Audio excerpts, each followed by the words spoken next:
ભરૂચના અંકલેશ્વરના ગળખોલ ગામે નવા વર્ષે ખૂની ખેલ ખેલાયો હતો। પારિવારિક તકરારમાં બનેવીએ કરી નાખી હતી શાળાની હત્યા। શરીરના ઘા ઝીકીને બનેવીએ શાળાની હત્યા કરી દેતા ચકચાર મચી ગઈ છે।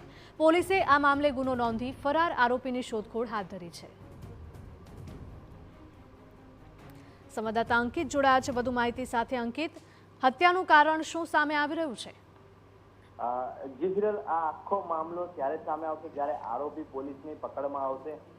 જે રીતે યુવક પોતાની બહેનના ઘરે ગઈકાલે રાતે ગયો હતો અને ત્યારબાદ તે પરત ફરી રહ્યો ત્યારે તેના બનેવી અચાનક તેની પર ચપ્પુના ઘા ઝીકી દીધા હતા।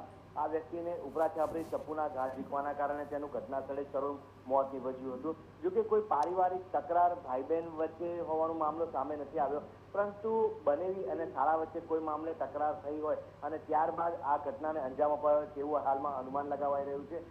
ભરૂચ બી ડિવિઝન પોલીસ જેની જે ટીમ છે તે અલગ અલગ વિસ્તારોમાં તપાસ કરી રહી છે અને ટૂંક જ સમયમાં આરોપીને ઝડપી પાડવા માટે પોલીસ મક્કમતા દેખાડી રહી છે। જી બિલકુલ, માહિતી બદલ આપનો આભાર।